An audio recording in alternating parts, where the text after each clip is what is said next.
বনি ইসরাইলের জামানায় আল্লাহর এক বান্দা হাজার হাজার গুনাহ করে, এলাকার মধ্যে তার নাম সব জায়গায় ছড়িয়ে পড়েছে। এই বান্দাটা গুনাহগার, তার গুনার কারণে, তার অত্যাচার কারণে, তার জুলুমের কারণে এলাকার মানুষ অতিষ্ঠ। এলাকার মানুষ বলে আমরা সকলে যদি একজোট হই, যত বড়ই বংশীয় শক্তি থাকুক না কেন সেটা টিকবে না। সবাই একজোট হয়ে এইবার একে বলল তুমি এলাকার থেকে বের হয়ে যাও, গুনার কারণে তোমাকে আমরা আর এলাকায় রাখতে চাই না। সকলে মিলে একে এলাকার থেকে বের করে দিল। এলাকার থেকে বের করার পরে চলে গেল জঙ্গলের মধ্যে। জঙ্গলের মধ্যে এবার একাকিত্ব জীবনের কত ভালো লাগে। জঙ্গলের মধ্যে গিয়ে এবার বড় অসহায়, শরীরটা পুরাই খারাপ হয়ে গেল, খাবার দাবারের কোনো ব্যবস্থা নাই। আল্লাহর বান্দা এবার বড় অসহায়। এই জঙ্গলের মধ্যে এবার আল্লাহর বান্দা বেহুশ হয়ে গেছে, আবার হুশ আসে। আল্লাহর বান্দা বুঝতে পেরেছে জীবনে যদি কেউ আমার থেকে থাকে একমাত্র আল্লাহই আছেন, যিনি আমাকে দেখাশোনা করতেছেন। জন্মের পর থেকে নিয়ে এই পর্যন্ত আমার আল্লাহই আমাকে লালন পালন করেছেন, আল্লাহই আমাকে খাইয়েছেন, আল্লাহই আমাকে পড়েছেন। যদিও ওই আল্লাহর কাছ থেকে আমি দূরে সরেছিলাম, কিন্তু আল্লাহ তো কয় ওয়াসারিউ ইলা মাগফিরাতিম মির রাব্বিকুম, গুনাহ যা করেছো তোমার রবের ক্ষমার দিকে তুমি ধাবিত হও। আমি যদি তওবা না করে মরি, ওই হাসরের ময়দানে আজ সাক্ষী আমার বিপক্ষে দাঁড়ায় যাবে, আমার আর জাহান্নাম থেকে বাঁচার কোনো উপায় থাকবে না। আল্লাহ সেদিন বলবেন খুযুহু ফাগুল্লু, ও ফেরেশতারা এই বান্দাগুলোরে ধর জাহান্নামের দিকে টেনে নিয়ে যা। আর আমার এই গুনাহ থেকে পরিত্রাণের একমাত্র মাধ্যম হচ্ছে তওবা। দুনিয়া থেকে তওবা করে যেতে পারলে আমার আমলনামার এমন একটা অবস্থা হবে যে আমার কোনো গুনাহ নাই। আল্লাহ পাক বলেন তাড়াতাড়ি তওবা কর, আল্লাহর রাসূল বলেন তওবা করো। এবার বনি ইসরাইলের মধ্যে আল্লাহর এই বান্দা বড় অসহায় হয়ে পড়ে আছে। হঠাৎ করে আল্লাহর বান্দা আল্লাহর কাছে তওবা করতেছে, তওবা করতে করতে অবস্থায় সে মারা গেছে। মুসা আলাইহিস সালাম স্বপ্ন দেখে, আল্লাহ তাআলা তাকে স্বপ্ন দেখায়, ও মুসা, অমুক জঙ্গলের মধ্যে আমার একজন ওয়ালি মারা গেছে, তুমি এবং তোমার কওমের সকল লোকদেরকে নিয়ে যাও, তাদেরকে নিয়ে তার দাফন কাফন করো, তার জানাজা করো। মুসা আলাইহিস সালাম বলেন, আল্লাহ পাক রব্বুল আলামিন আমাদেরকে অত্যন্ত দয়া মায়া করে সৃষ্টি করেছেন, আমরা আল্লাহর বান্দা। আল্লাহ পাক রব্বুল আলামিন আমাদেরকে বলেন কোরআনুল কারীমের মধ্যে, তোমাদেরকে আমি সৃষ্টি করেছি শুধুমাত্র তোমরা আমার ইবাদত করবে এই জন্য। আমরাও চাই ইবাদত করতে, কিন্তু ইবাদত আমরা করি না। আমাদের ইবাদত যাই হোক না কেন টোটাফেটা গুনাহ হয়ে যায় তার থেকে বেশি।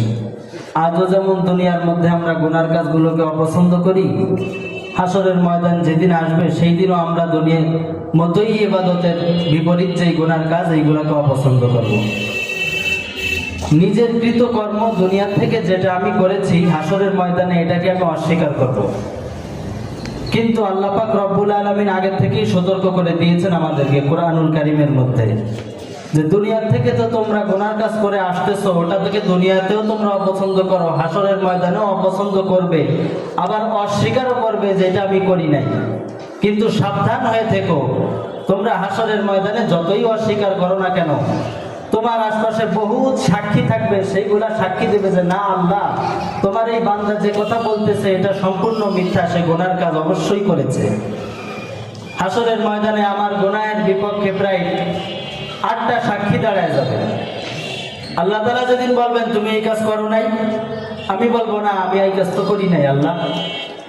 আল্লাহ বলেন ইয়াউমা ইযিন তুহাদ্দিসু আখবারাহা বিআন্না রাব্বাকা আওহা লাহা, তুমি যদিও স্বীকার করতে চাও না যে তুমি গুনাহ করে এসেছো, কিন্তু হাসরের ময়দানে আল্লাহ তাআলার সামনে আমি দুনিয়াতে দাঁড়ায়া যেই জায়গার উপরে গুনাহ করেছিলাম ওই জায়গাটা সাক্ষী দেবে না আল্লাহ তোমার বান্দা যেই কথা বলতেছে এই কথাটা সম্পূর্ণ মিথ্যা, আমি জমিনের উপর দাঁড়ায়া সে গুনার কাজ করেছিল।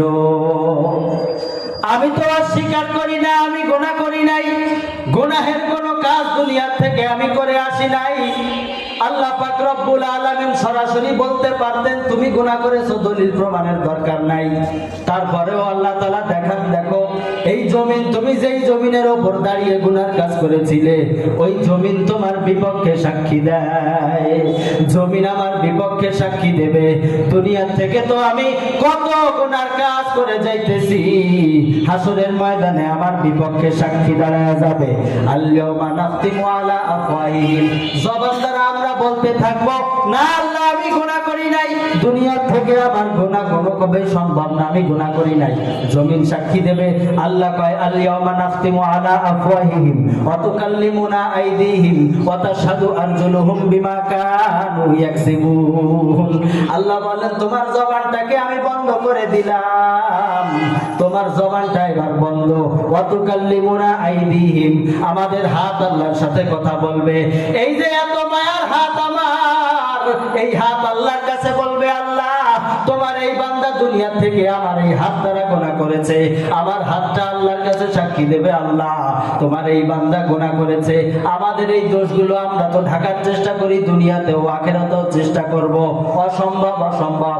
যেই জায়গায় দাঁড়ায় গুনাহ করলাম ওই জায়গা আল্লাহর কাছে সাক্ষী দেবে, যেই হাত দ্বারা গুনাহ করলাম ওই হাত আল্লাহর কাছে সাক্ষী দেবে। ওয়া তাশহাদু আরজুলুহুম বিমা কানু ইয়াকসিবুন, আমার এই পা আল্লাহর কাছে সাক্ষী দেবে, ও আল্লাহ এই পা দ্বারা এই বান্দা অমুক জায়গায় হেঁটে গিয়েছিল, এরপরে এর দ্বারা এই গুনাহ সংগঠিত হয়েছে।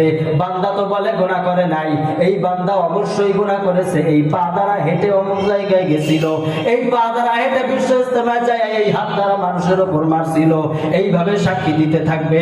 আমার পা সাক্ষী দেবে, আল্লাহ এই পা দিয়ে সে হেঁটে গেছে। হাত সাক্ষী দেবে, আল্লাহ এই হাত দ্বারা সে এই গুনার কাজ করেছে। কোনোভাবেই আমার পক্ষে বেঁচে থাকা সম্ভব নয়। জমিন সাক্ষী দেবে, পা সাক্ষী দেবে, হাত সাক্ষী দেবে, এরপরেও আমি অস্বীকার করব। আল্লাহ কয় এবার তুমি চুপ থাকো, তুমি চুপ থাকো। আমার হাত সাক্ষী দেবে, পা সাক্ষী দেবে, আমি যেই জমিনের উপর দাঁড়ায় গুনাহ করেছি সেই জমিনও সাক্ষী দেবে। এরপর সাক্ষী দেবে আমার কান, ওয়া তাশহাদু আরজুলুহুম বিমা কানু ইয়াকসিবুন, পা সাক্ষী দেওয়ার পরে সাক্ষী দেবে এবার আমার কান, বলবে আল্লাহ এই কান দিয়ে গান শুনেছে, এই কান দিয়ে এই গুনাহ করেছে, কানের গুনাহ কানে আমার সাক্ষী দেবে। এরপরে আমার চোখগুলা সাক্ষী দিতে শুরু করবে, আল্লাহ এই চোখ দিয়ে দেখে দেখে এই গুনাহ করেছে, এই ধরনের সাক্ষী আমার বিরুদ্ধে চলে যাবে। আমার হাত সাক্ষী দেবে, পা সাক্ষী দেবে, যেই জায়গায় দাঁড়ায় গুনাহ করলাম এই জায়গাটা সাক্ষী দেবে, আমার চোখ সাক্ষী দেবে, কান সাক্ষী দেবে। এইগুলা তো চলে গেল নিজের শরীরের অঙ্গ প্রত্যঙ্গ। এরপরে আসবে কিরামান কাতিবিনা ইয়ালামুনা মা তাফআলুন। আল্লাহ তাআলা যেই সম্মানিত ফেরেশতা আমার সাথে সেট করে রেখেছে, সারাটা জীবন আমার সাথে এই সম্মানিত ফেরেশতা দুইজন থেকেছে, এরা আল্লাহর কাছে সাক্ষী দেবে, আল্লাহ এই বান্দা যে এত অস্বীকার করতেছে গুনাহ করি নাই, এইবার আমরা সাক্ষী দেই এই বান্দা গুনাহ করেছে, আমরা দেখেছি। কত সাক্ষী আমার বিপক্ষে। আমি তো বলবো না আমি গুনাহ করি নাই, হাতে বলবে, পায়ে বলবে, চোখে বলবে, কানে বলবে, কিরামান কাতিবিন তারাও বলবে এই বান্দা গুনাহ করেছে। আল্লাহ তাআলা তাদের সামনে আমাদেরকে যখন রাখবে আমরা বলবো আল্লাহ ফেরেশতারা মিথ্যা কয়। আল্লাহ এবার ফাইনাল সাক্ষীর দিকে আগাবে। আল্লাহ বলেন তোমার আমলনামা কই? আমলনামার মধ্যে লেখা আছে তোমার গুনার কথা। আল্লাহ তাআলা যখন আমলনামা হাতে নেবে মানুষগুলো চিৎকার করতে থাকবে আর বলবে লা ইউগাদিরু সাগীরাতান ওয়ালা কাবীরাতান ইল্লা আহসাহা। এই আমলনামা তো ছোট থেকে ছোট গুনাহটাও ছাড়ে নাই, আবার আমলনামায় বড় গুনাহটাও যেমন আছে ছোট গুনাহটাও তেমন। আমার আমলনামায় সমস্ত গুনাহগুলো জমা আছে, আমি আর কত অস্বীকার করব? আমার হাতে সাক্ষী দেয়, পায়ে সাক্ষী দেয়, আমার আমলনামায় সবকিছু লেখা আছে আমি কি কি গুনাহ করেছি। এইবার পালানোর আর কোনো সুযোগ নাই। আল্লাহ বলেন তুমি যে গুনাহ করতেছো এটা তুমি দুনিয়াতেও অপছন্দ করো, আখিরাতেও এসে অপছন্দ করবে। এবার আমরা সকলে তো কম বেশি গুনাহ করেছি, গুনাহ হয়েই গেছে। আল্লাহ কয় তুমি আসার পরে কিন্তু এই বিপদ তোমার হতে পারে, এজন্য কি করো? দুনিয়ার থেকে আসার আগেই তুমি তওবা করো। তওবার দরজা আল্লাহ খোলা রেখেছে বান্দার জন্য, অত্যন্ত বড় ইহসান আল্লাহ তাআলা বান্দার জন্য তওবার দরজা খোলা রেখেছে। তুবু ইলাল্লাহি তাওবাতান নাসুহা। দুনিয়া থেকে গুনাহ করে আসার পর এই সমস্ত সাক্ষীগুলো তোমার বিপক্ষে দাঁড়ায় যাবে, কোনোভাবেই এইগুলোকে তুমি এড়িয়ে যেতে পারবে না।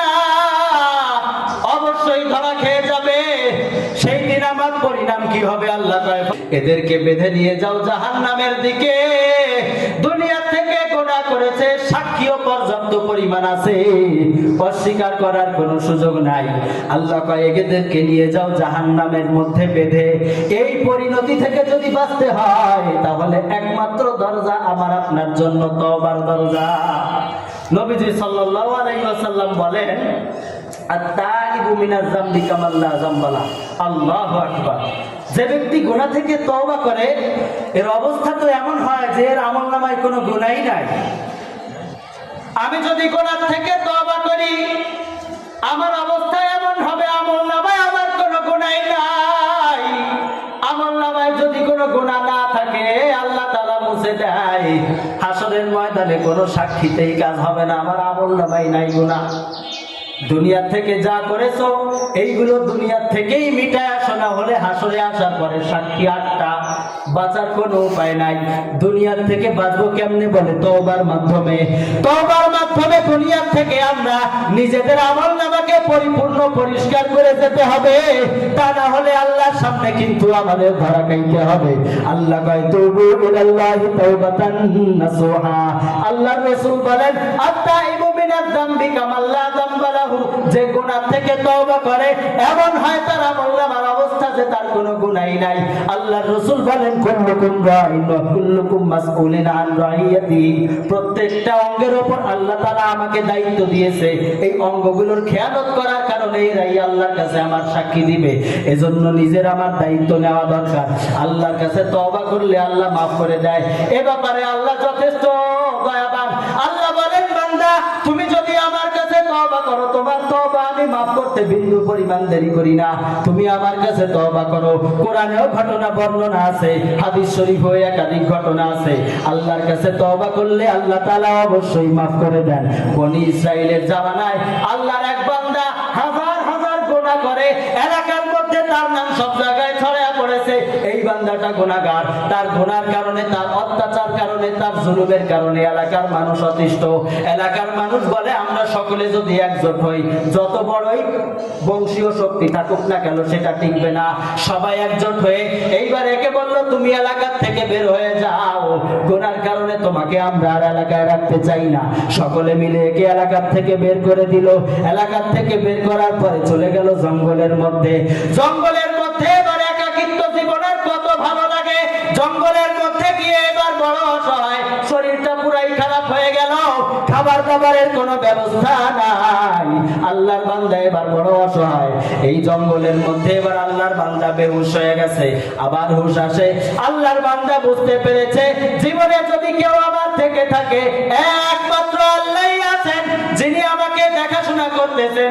জন্মের পর থেকে নিয়ে এই পর্যন্ত আমার আল্লাহই আমাকে লালন পালন করেছেন, আল্লাহই আমাকে খাইয়েছেন, আল্লাহই আমাকে পড়েছেন। যদিও ওই আল্লাহর কাছ থেকে আমি দূরে সরেছিলাম, কিন্তু আল্লাহ তো কয় ওয়াসারিউ ইলা মাগফিরাতিম মির রাব্বিকুম। গুনাহ যা করেছো তোমার রবের ক্ষমার দিকে তুমি ধাবিত হও। আমি যদি তওবা না করে মরি ওই হাসরের ময়দানে আজ সাক্ষী আমার বিপক্ষে দাঁড়ায় যাবে, আমার আর জাহান্নাম থেকে বাঁচার কোনো উপায় থাকবে না। আল্লাহ সেদিন বলবেন খুযুহু ফাগুল্লু, ও ফেরেশতারা এই বান্দাগুলোরে ধর জাহান্নামের দিকে টেনে নিয়ে যা। আর আমার এই গুনাহ থেকে পরিত্রাণের একমাত্র মাধ্যম হচ্ছে তওবা। দুনিয়া থেকে তওবা করে যেতে পারলে আমার আমলনামার এমন একটা অবস্থা হবে যে আমার কোনো গুনাহই নাই। আল্লাহ পাক বলেন তাড়াতাড়ি তওবা কর। আল্লাহর রাসূল বলেন তওবা করো। এবার বনি ইসরাইলের মধ্যে আল্লাহর এই বান্দা বড় অসহায় হয়ে পড়ে আছে। হঠাৎ করে আল্লাহর বান্দা আল্লাহর কাছে তওবা করতেছে। তওবা করতে করতে অবস্থায় সে মারা গেছে। মুসা আলাইহিস সালাম স্বপ্ন দেখে, আল্লাহ তাআলা তাকে স্বপ্ন দেখায়, ও মুসা অমুক জঙ্গলের মধ্যে আমার একজন ওয়ালি মারা গেছে, তুমি এবং তোমার কওমের সকল লোকদেরকে নিয়ে যাও, তাদেরকে নিয়ে তার দাফন কাফন করো, তার জানাজা করো। মুসা আলাইহিস সালাম বলেন আল্লাহ এই বনি ইসরাইল তার জানাজা পড়লে তাদের প্রতিদান কি?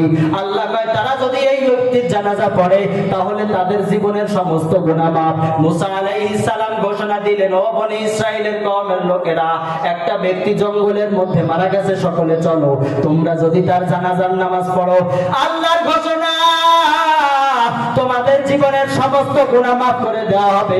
পূর্ববর্তী যত গুনাহ করেছো সব গুনাহ আল্লাহ তাআলা মাফ করে দেবে। বনি ইসরাঈলরা সবাই আগ্রহের সাথে জামাতবদ্ধ হলো, মুসা আলাইহিস সালামের সাথে যায়। এক বান্দার জানাজা পড়ার কারণে যদি সারা জীবনের সমস্ত গুনাহ মাফ হয়। এবার মুসা আলাইহিস সালাম যখন তাদেরকে নিয়ে গেল জঙ্গলের মধ্যে, যাওয়ার পরে দেখে আল্লাহর সেই বান্দার লাশ। বনি ইসরাঈল এবার মুসা নবীকে বলতেছেন, ইয়া কি করেন আমাদের সাথে? সারাটা জীবন গুনার কাজের মধ্যে লিপ্ত ছিল, হারামের মধ্যে লিপ্ত ছিল, যেই কারণে তারা আমরা এলাকা থেকে বের করে দিলাম। আর আপনি বলেন ওলি মারা গেছে, তার জানাজা পড়লে আমাদের গুনাহ মাফ হবে। এটা কেমন কথা? মুসা আলাইহিস সালাম বলেন, ওগো আল্লাহ, এই বনি ইসরাঈল কি নতুন খবর দিল আমাকে? আমি তো এটা জানতাম না। এরা তো বলে এরা নাকি এই বান্দাকে গুনার কারণে এলাকা থেকে বের করে দিয়েছে। আল্লাহ বলে, হ্যাঁ মুসা, এই বান্দা বড় জালেম ছিল, নিজের প্রতি প্রচুর পরিমাণে জুলুম করত। এই কারণে এই এলাকার মানুষ তার উপর রাগ হয়ে ক্ষুব্ধ হয়ে তাকে এলাকা থেকে বের করে দিয়েছে। আমিও তাকে অপছন্দ করতাম, কিন্তু জীবনের শেষ সময় এটা কেটেছে এই বান্দার ওই জঙ্গলের মধ্যে বড় একাকিত্ব অবস্থায়। এর পাশে তখন কেউ ছিল না। আমার কাছে এই বান্দা তখন হাত তুলেছে, ক্ষুধা পেট, তার অসুস্থ শরীর নিয়ে সে আমার কাছে মাজুর মানুষ হাত তুলে বলে, আল্লাহ, গুনাহ যা করেছি আর করব না। আমি সামনে দেখেছি বহুত দূর কেউ নাই, পেছনে দেখেছি বহুত দূর কেউ নাই, ডানে দেখেছি আমার সাহায্য করার মতো কেউ নাই, বামে দেখেছি আমাকে সাহায্য করার মতো কেউ নাই। যাদের জন্য জীবন কাটাইলাম, যেই পরিবারের জন্য সারাটা জীবন ব্যয় করে দিলাম, আল্লাহ, তারা আমার কাছে কেউ নাই। সবাই মিলে আমাকে এলাকা থেকে বের করে দিয়েছে। ও আল্লাহ, আমার আর বুঝতে বাকি নাই, তুমি ছাড়া এই জঙ্গলে আমার আর কেউ নাই। ও আল্লাহ, তোমার কাছে মাফ চাই, তুমি আমাকে মাফ করে দাও। গোনা যা করেছি বেঁচে থাকলে আর করব না, কিন্তু তুমি তো বলেছো বান্দা তওবা করলে তোমার গুনাহ মাফ করে দেব। তোমার কাছে আমি তওবা করতেছি আল্লাহ, আমি আর গুনাহ করব না। দিনের থেকে খাঁটি তওবা করতেছি আল্লাহ, মাফ করে দাও, আর গুনাহ করব না। মুসা রে, আমার এই বান্দা যখন কেঁদে কেঁদে আমারে বলে, আল্লাহ, জীবনের গুনাহের বোঝা মাথায় নিয়ে তোমার দরবারে হাজির, আর গুনাহ করব না। বলো মুসা, এই বান্দাকে মাফ না করে আমি কোথায় যাই? নিজের জীবনের গুনাহের প্রতি অতিষ্ঠ হয়ে এই বান্দাকে এলাকা থেকে বের করে দেওয়া হলো। শেষ সময়টুকু আল্লাহর কাছে হাত তোলার কারণে আল্লাহ তাআলা তাকে মাফ করে দিয়েছে। আমার জীবনের কত গুনাহ, এই গুনাহ নিয়ে নিশ্চিন্তে আমি বালিশের মধ্যে রাত্রে মাথা লাগায় ঘুমাই। রাত্রে যদি আমার মওত হয়, আমার পরের দিন কবরে চলে যাব। যেদিন হাসরের মাঠে উঠব, আটটা সাক্ষী দাঁড়ায় যাবে। আমার এই হাত, আমার এই পা, আমার কান, আমার চোখ, আমার সব কিছু আল্লাহর কাছে সাক্ষী দিবে, আল্লাহ, এই বান্দা গুনাহ করে নিজের জীবন কাটিয়েছে। ও আল্লাহ, একে তুমি জাহান্নামে দিয়ে দাও। নিজের জীবনটা এইভাবে কাটায় দিলাম, আটটা সাক্ষী তো থেকে গেল। এই গুনার কারণে আমার আটটা সাক্ষী। গুনাহ মোচনের একমাত্র মাধ্যম হচ্ছে আল্লাহর কাছে তওবা। নিজের জীবনের প্রতি অনুতপ্ত হতে শিখি। আমি যা করেছি আল্লাহ আর করব না। শত শত বছর আল্লাহর দরবারে এইভাবে মানুষ কেঁদেছে, গুনাহ করে 60 বছর, 70 বছর, 80 বছর পর্যন্ত গুনাহ। এরপরে আল্লাহর কাছে তওবা করেছে। আল্লাহ বলে, বান্দা, আমার নাম তো রহমান, আমি তো রহিম, আমি তো গফফার। তুমি যদি আমার কাছে আসতে দেরি করো, তাও আমি রাগ করব না। আসছো শেষ বয়সে, 60 বছর হয়ে গেছে, তাও তো তুমি এসেছো। 70 বছর হয়ে গেছে, তাও তো তোমার সারা আমি পেয়েছি। ও বান্দা, তুমি আসো, তোমাকে আমি মাফ করে দেব। ওয়াসারিউ ইলা মাগফিরাতিম মির রাব্বিকুম, দলে দলে তোমরা ধাবিত হও আল্লাহ তাআলার ক্ষমার দিকে। আমাদেরকে আল্লাহ তাআলার ক্ষমার দিকে ধাবিত হতে হবে। হাসরের ময়দানের ওই কঠিন আযাব, নিজের আমলনামা থেকে গুনাহগুলো যদি পরিষ্কার করতে না পারি, সহ্য করার মতো কোনো ক্ষমতা নাই। হাসরের ময়দানের কঠিন আযাব, একবার যদি জাহান্নামে চলে যায়, ওই জাহান্নামের কেমন আযাব! জাহান্নাম তো পরেই থাকলো, যাদের আমলনামায় গুনাহ আছে আল্লাহ তাদের মাফ করবেন না। হাসরের ময়দানেই তাদের আযাব শুরু হয়ে যাবে, কবর থেকেই তাদের আযাব শুরু হয়ে যাবে। গুনাহ নিয়ে কবরে গেলে দুই পাশের মাটির চাপ সহ্য করার ক্ষমতা নাই। হাসরের ময়দানে মাথার 1 বিঘাত উপরে থাকবে সূর্য, মাথার চারাগুলো টাস টাস করে ফেটে যাবে, মাথার গিলুগুলো জ্বলতে থাকবে টকটক করে, সহ্য করতে পারবো না। এই জন্য আমার আপনার দরকার নিজের আমলনামায় গুনাহ যা আছে সমস্ত গুনাহগুলোকে তওবার মাধ্যমে আমলনামা থেকে মুছে ফেলা। গুনাহ যা করেছি সকলেই কম বেশি করেছি। আমাদের এখানে এমন কেউ নাই বুকে হাত দিয়ে বলবো যে আমি জীবনে গুনাহ করি নাই, আল্লাহ আমারে দিয়ে গুনাহ করায় নাই। গুনাহ করে ফেলেছি, আমরা আল্লাহর কাছে স্বীকার করি, তওবা করি, আল্লাহ মাফ করে দাও। না হলে ওই 8 সাক্ষীর কাছ থেকে বেঁচে যাওয়ার কোনো মাধ্যম নাই, ধরা অবশ্যই খেতে হবে। এজন্য আল্লাহ তাআলা আমাদের সকলকে তওবা করার তৌফিক দান করেন। মৃত্যুর পূর্বে যেন এমন একটা তওবা আমরা করতে পারি যার দ্বারা আমাদের আমলনামাটা পরিষ্কার হয়ে যায়, পরিষ্কার তওবার আমলনামা নিয়ে আমরা আল্লাহর দরবারে উঠতে পারি। আল্লাহ তাআলা আমাদের সকলকে তওবাওয়ালা বান্দা হিসেবে কবুল করেন। আসসালামু আলাইকুম।